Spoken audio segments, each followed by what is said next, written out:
Marekani imezindua mfumo mwingine wa ulinzi wa anga unaofahamika kama Golden Dome. Mfumo huu wa anga unadaiwa kwamba umeendelea zaidi kuliko ule wa Iron Dome wa nchini Israel.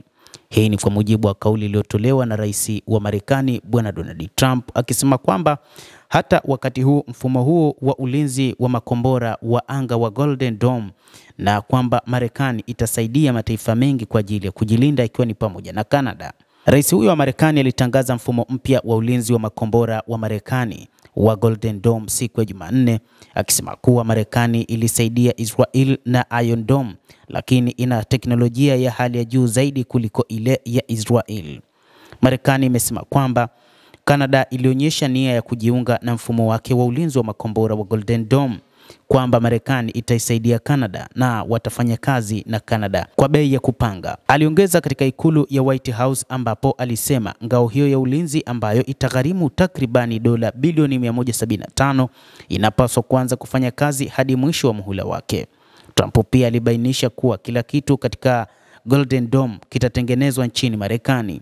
Trump aliongeza kuwa Jenerali Michael Gwetlein, makamu mkuu wa shughuli za anga, ataongoza mradi huo. Golden Dome inakadiriwa kugharimu makumi ya mabilioni ya dola kuchukua miaka kutekelezwa, kwani mpango huo wenye utata unakabiliwa na uchunguzi wa kisiasa na kutokuwa na uhakika wa ufadhili. Hata hivyo, iliyoagizwa kwa mara ya kwanza na Trump mnamo mwezi Januari, Golden Dome inalenga kuunda mtandao wa satellite ili kugundua, kufuatilia na uwezekano wa kuzuia makombora yanayoingia.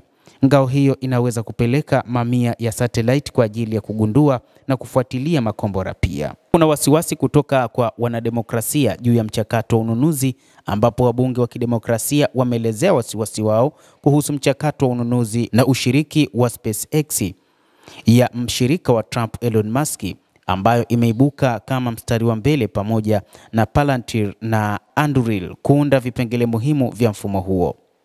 Tangazo la Jumanne linaanza juhudi za Pentagon kujaribu na hatimaye kununua makombora, mifumo, vitambuzi na satellite ambazo zitaunda mfumo huo wa ulinzi wa anga ambao unafahamika kama Golden Dome. Marekani imeusifia mfumo huo wa Golden Dome, ikisema kwamba ndio mfumo pekee ulimwenguni ambao hakuna mfumo mwingine wenye kuweza kudungua makombora kwa urahisi. Basi mtazamaji, endelea kutufuatilia, tutakujuza kwa mapana ni nini ambacho kinaendelea juu ya mfumo huo wa Golden Dome wa nchini Marekani. Naitwa Adam Hussein, endelea kuwa nasi wakati wote, endelea kutufuatilia uweze kufahamu mengi yanayojiri katika ulimwengu.